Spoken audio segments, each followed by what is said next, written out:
Hello, everybody out there in podcast land.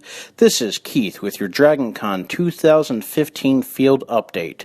Well, guys, DragonCon is all said and done, but wow, let me tell you, it was a great event from beginning to end.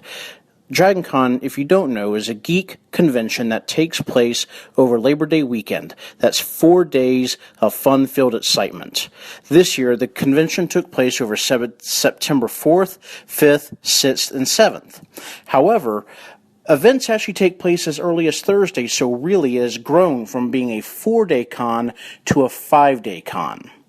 During the convention, there is hundreds of hours of programming, divided up amongst a large number of what they call tracks, of which each programming is scheduled around. These tracks cover everything within the great geek umbrella, from writing, fantasy, general sci-fi, technology, science, Doctor Who, Star Wars, Star Trek, anime, costuming. There's even a robot battle that takes place on Saturday. Also, let's not forget, you got viewing rooms for all kinds of films. You have panels each day of these in each individual track for hundreds of hours of programming that takes place over the Labor Day weekend. Then there's the great costume contest. Wow, and the costumes get better and better and better every year.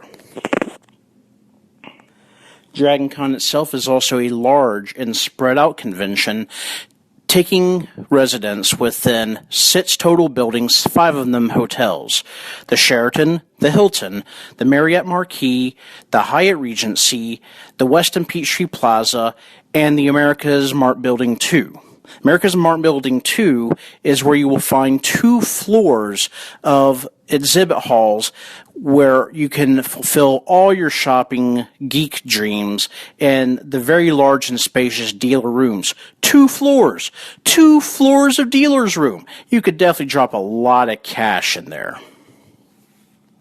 In addition to the dealer's room, you have gaming. Any kind of gaming you could want to do. Miniature war gaming, board gaming, role-playing gaming. Even amongst the role-playing gaming, campaign games and non-campaign games. Card games, even LARP, that's live-action role-playing if you don't know what the acronym means. Then you have the large, extensive guest list. I'm not going to go through the entire guest list. Besides, you can go onto the website at DragonCon.com and take a look at who the guests were this year. However, some of my favorites I went to go see was the cast of Lost Girl from Sci-Fi, Showcase if you're Canadian, and my favorite geek goddess, Felicia Day, who's the owner of Geek and Sundry, a YouTube channel with several channels of geek content. My 2 favorite panels I went to was Felicia Day's panel, which was a Q&A, and also a Q&A with Lost Girl. All in all, it was a great and fun weekend. And if you've never gone before, I strongly recommend that you do for the experience. But do be warned, it is a large convention, and you will be wading through a sea of humanity. Previous year's records have been over 50,000. This year, they finally topped 70,000 people that came out to the show this weekend. Wow, that's a lot of people. However, if you can handle the crowds, which I feel, if you can, it's worth the experience. Each of the hotels do a pretty good job of managing the flow of all that human traffic. So if you can manage the crowds, definitely I think is worth a look. DragonCon is a one-of-a-kind experience. There's something going on 24/7 from the moment the con stops to the moment the con ends. And if you call yourself a geek, there is something there for you. I guarantee it. Because they fill every single niche, every single subgroup, every single subgenre of everything under that wonderful geek umbrella that us geeks claim. Oh, and let's not forget, Saturday morning, the famous parade that goes down Peachtree Street in the heart of Atlanta. Imagine it, a parade populated entirely by superheroes, stormtroopers, and all points in between. As far as what I did during the convention, I took in as much of the convention as I could. Sadly, I overslept on Saturday and I missed that famous parade. However, I did take a lot of time within the crowds, taking in as many of the costumes as I could, and taking pictures of them because, to be honest, I consider myself an amateur photographer. Also went to a whole bunch of various different panels and different tracks just to check out as much as I could. And obviously, I've already mentioned my two favorite panels that I went to was the Felicia Day Q&A panel and the Lost Girl cast panel. Those were both great panels, very entertaining. And I did take some time to go and check out that gigantic dealer's room and at least pick up some souvenir of the convention. Well, that's pretty much my report for DragonCon.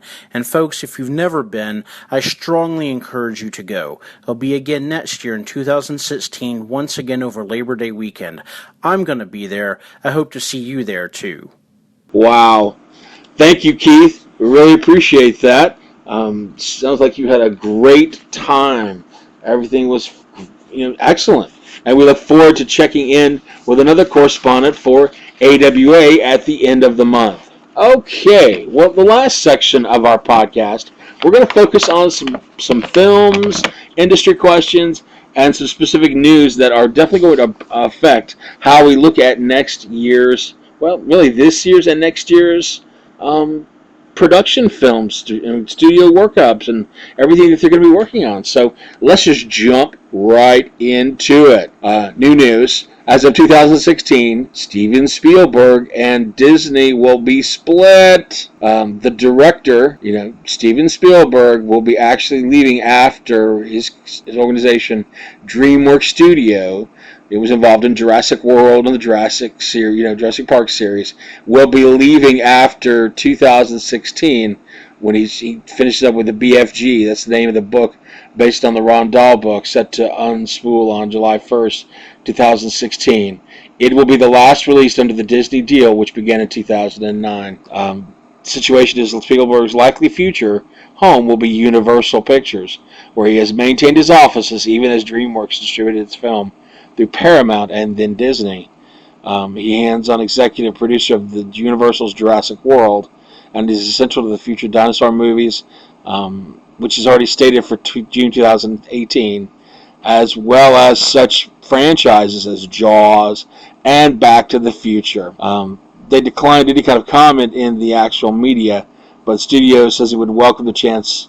Universal would welcome the chance for DreamWorks to be a distribution partner. So I hope that works out for them.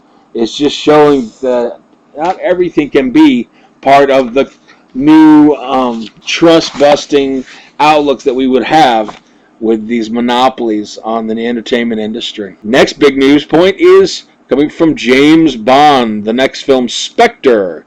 Perhaps it will be Daniel Craig's last one as Mr. Bond. James Bond, shaken, not stirred. After starring in 4 films, Daniel Craig is ready to graduate from the Bond franchise. In an interview with Esquire magazine, the actor said he didn't know whether he would film another 007 movie after Spectre, due out November 6th, but if he were to decide right now, he would probably leave the franchise behind. Quoted saying, "I don't know. I really don't know. Honestly, I'm not trying to be coy at the moment. I can't even conceive it. At this moment, no, I have a life and I've got to get on with it. We'll see." So, despite everyone's, the current adoration to the James Bond under Daniel Craig's direction, we'll see who the next Bond could possibly be. Mr. Idris Elba, is that you waiting in the curtains? That's the word out. Who knows? It's a possibility. Okay, next item is a new film based on a comic book, once again, by Mark Millar, Chrononauts. He was able to say much with comic book resources, but he did offer an update that progress is being made on the adaptation from Image Comics, Chrononauts. The artist is Sean Murphy. The property was optioned by Universal back in March of 2015, but very little has been saying. He did say quite a few things are happening with the 2 leads. This buddy comic film is going to be surprising, he said. Big stars, more like a Butch and Sundance kind of thing, but there are two big names up for the listings there of the leads. That's a great thing to do, just to kind of leak that information out, especially with their fan favorites, and one of them being the hottest actors in town right now. The two actors will play scientists Dr. Corbin Quinn and Danny Riley, the first time travelers in history. While Millar didn't do much more than hint at the actors involved, he talked a little about when we will learn more of the film. He was quoted as saying, "We have an organized plan. I know what we're planning with the schedule. We want to get both actors signed. One signed already, and they're working with another one to make sure it's formally agreed. The deal's just being done." So all of you movie comic fans, new series out from Image Comics and Mark Millar, Chrononauts. Well, speaking of major buddy films and two major guys on the scene, King Kong versus Godzilla. Is it finally happening? Well, Jordan Vogt-Roberts' Kong Skull Island movie is being moved to Warner Brothers, paving the way for a future movie featuring the two legendary supersized monsters, the giant King Kong and the scaly sea reptile Gojira. This is amazing. They first met on film in 1962 in Ishiro Honda's King Kong vs. Godzilla. Kong gained the upper hand in their final encounter, although persistent rumors suggested that the original Japanese version, Godzilla, emerged triumphant. Well, there's nothing about prejudice there, but the rematch is apparently on. According to Deadline, production company Legendary Pictures are moving their forthcoming King Kong prequel, Kong Skull Island, from Universal to Warner Brothers, which currently hold the rights to Legendary's other big monster property, Godzilla. This is being done, Deadline reports, to pave the way for a planned Godzilla vs. King Kong movie due to go into production after Warner Brothers releases a Godzilla sequel in 2018, a follow-up to Gareth Edwards' 2014 film. Kong Skull Island, released March 2017, is being directed by Jordan Vogt-Roberts and will star Tom Hiddleston, Brie Larson, Samuel L. Jackson,